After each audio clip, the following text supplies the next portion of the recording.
Conversation is the fight against drug abuse. It's been a conversation in the country and beyond for quite a long time. The reason why we're having it is because, first of all, we want to acknowledge the gains that we have made, but equally, we accept that we still have a problem that needs to be addressed. And in relation to that, we just have a case study, one that wants to share their story and tell us that it is possible for us to shift from this space where one is a drug addict. And, in such positive stories, we reign and we appreciate. And also we have, a lady who will speak to the fact that so much has been put to this conversation on making drug abuse a game of the past as a country, looking at the global perspective.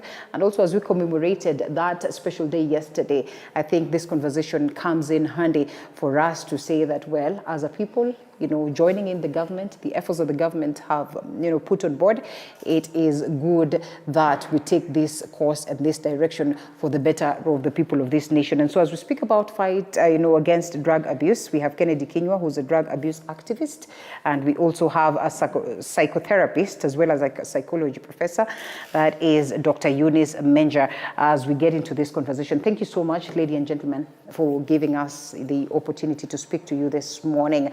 And we come to this conversation, the backdrop of the celebrations yesterday.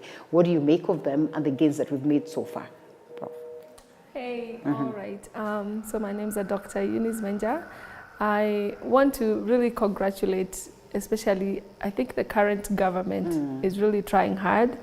I've lived in the US for 18 years, and the reason why I actually came back is because of this fight.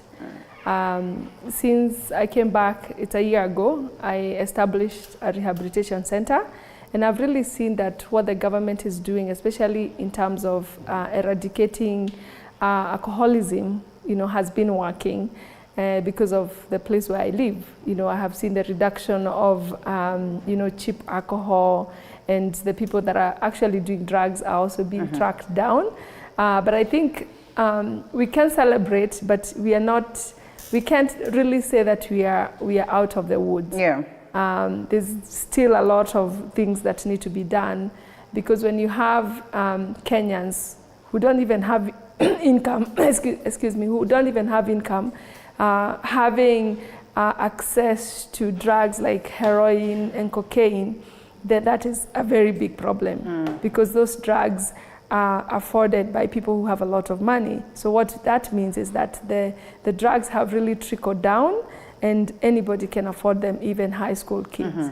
What do you make of the situation abroad, say the United States and Kenya, in terms of the difficulties that people struggle with when it comes to drugs, the magnitude and also the efforts by the various governments, or by the two governments? I think we, globally, everybody is struggling with, addiction. And especially because of the drug trafficking that, comes from one country to the other. US has a lot of, drug trafficking because of the drugs that come out of Mexico, and because of, open borders and things like that. But I have to say that, one of the things that I have observed in the country, especially in America, is that, addiction, even rehabilitation, is very, very expensive. We have people flying to different countries to do rehabilitation because of the high cost. Yeah. It is not something that the government, even the American government, which you can call it superpower, that has been able to really tackle that. Because, you have high schoolers using drugs, you have people dying out of drugs, heroin kills a lot of people. We've also seen celebrities who have a lot of money die, overdose.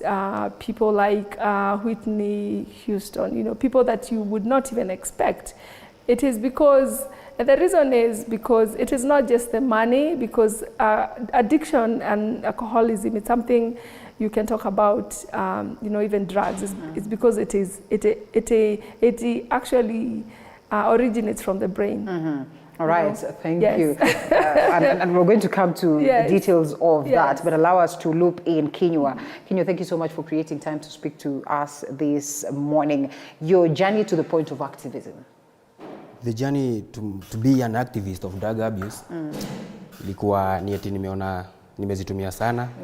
Nikaona tu acha nibadilike mimi mwenyewe. Naweza drug gani hizo ulikuwa unatumia? Drugs kuna mugoka, kuna hii nyingine bangi. kuna ingine Chavez hito watu wanaitanga hapo Chavez hii ya Wamasai hii ya kitambo hii traditional hiyo. Sasa ilifikia mahali nikaona nimezitumia sana, nikaona zinanitesa yenyewe, badala ni hazina zile advantage mingi sana. Una waste your time, nikaona acha tu ni shift kwa hizi vitu yenyewe hata ni kuwe sober. Na at least nikaanza kureform mimi mwenyewe, nikaanza kutafuta means ya kureform, siku attend any rehabilitation ya venye wanaweza nisaidia, lakini mimi mwenyewe nilianza kujisaidia mimi mwenyewe venye nitaepukana na hii ugonjwa hii ya madawa hii. All right. And perhaps watu wengine wanasema hiyo moment ya kukosa kuwa sober is the good moment for them. And one would want to ask, was it not so good to a point that you decided unataka kurudi ukuwe sober? Na for how long? When you sema ulikuwa umezitumia kwa muda mrefu, ni how long are we looking? About 5 years. About 5 years. Yeah. Nilikuwa nimeshajiingiza kwa bangi. Ulianza aje? Ilianza ni kitu ilifanyika, yani imefanyika tu accidentally. Hii mambo na divorce za familia, unajipata wewe ni mtoto mdogo, unapata tu kitu imefanyika, so ukajipata tu usaanza kutumia marijuana ndio at least unaweza relax stress, umalize stress. Na ulikuwa una relax kweli? Inakufanya unakuwa high. Kuna venye zile stims inakupoteza ile stress yenye ulikuwa nayo inaisha. Unabaki umeconcentrate na kitu kingine, umefocus. Sometimes hata ulikuwa sad unajipata tu unacheka peke yako, vitu kama hizo, yani unajiongelesha wewe mwenyewe. Inakufanya unakuwa high, sometimes unakuwa happy, yani you are just happy. So nikajipata tu nimejiingiza pale. Actually ilikuwa ni high school, najipata tu tena poverty bado iliniingiza pale.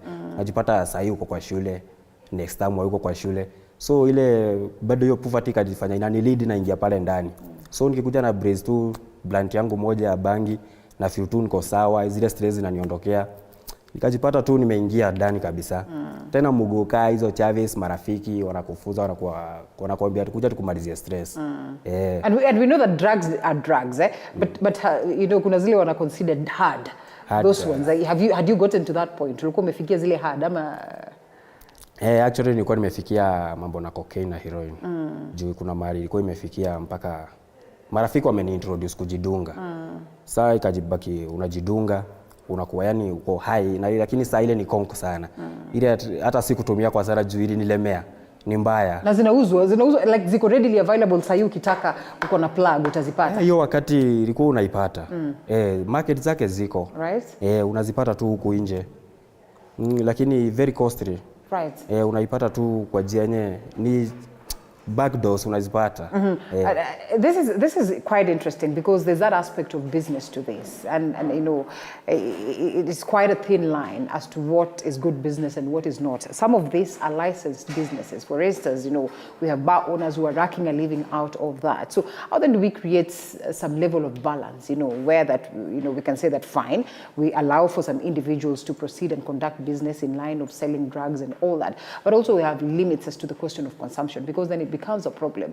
If you shut it down completely in the name of fighting drug abuse, then clearly you're also rendering some people jobless. So how exactly do we deal with I think, yes, you say it is a thin line, but I think there's also the moral aspect of it, because, you know, illegal drugs are illegal drugs. It doesn't matter whether you're doing business or not. You know, something like heroin, we know that it kills people. It can kill you instantly, you know. So it is, you know, the government has to really choose whether, you know, to really protect the people that are doing business or protect lives that are being lost through the drug addiction. You know, like he said, Linda, I have done a lot of childhood trauma education in this country, and actually that is really what my focus was even before I went into drug rehabilitation. Just like he said, you know, all the things that he has talked about, the divorce, you know, the poverty, you know, abandonment, lack of employment, all those things are actually things that trigger people. So what the government should be doing is not protecting the people that are dealing drugs, it's protecting the mwananchi, you know, the person who is poor. How can I make this country not have, you know, such high levels of poverty? Even family education, because when we lose, you know, families because of divorce and separation, the person who suffers is the children. Later, I did tell you that I also have a children's home. That is one of the things that I decided to give back to this country. I opened a children's home back in 2013, and I can tell you that every one of those children have gone through childhood poverty, and of course a lot of childhood traumas, and they, without protection, without somebody nurturing them, and even the government coming in to protect those children, they have the highest risk of becoming drug addicts. You know what happens to our children, to our children in the streets. They use, they use some type of glue, just like he was saying, that he was using the drug to, forget what is happening, because it keeps them numb from the traumatic experiences or the pain that they are feeling, the emotional pain. So if the government can actually boost the economy of this country and make sure that families are empowered, from grassroots all the way to the top, you won't have people using drugs. Okay. And then the business people can also look for an alternative business to conduct in the country, rather than, killing, lives through, enriching themselves by selling the drugs. We do know that there are some drugs that have to be in the market because maybe they have some medical aspect of it that can protect, lives from being lost, like we have in America, where weed consumption has now been regulated. And it is also something that you can go and buy, but the dosages are controlled. What we lack in this country is control. We lack control even in our pharmacies, in our chemists. You can't walk into in a chemist in America and buy antibiotics without a prescription. So you find that even individuals who don't want to go into drug addiction, they get addiction to prescription, because there's a prescription that you get and it actually is addictive. So you continue using it. Maybe it's a painkiller, whatever it is, we don't have that control. So there is so much that the government can do, and we can protect people from getting addiction. Okay, and so yes. You are speaking of your experience. We'll come back to you, Dr. You're speaking of your experience, and it was beyond you that you got to this space. And so in your journey of activism, how has it been like? And who are the people that you speak to in relation to this? Because you can imagine a child who perhaps is undergoing the same, predicament that you did. And therefore, at this point, nothing else makes sense apart from, just trying to get a distraction, to get yourself off this bad memory.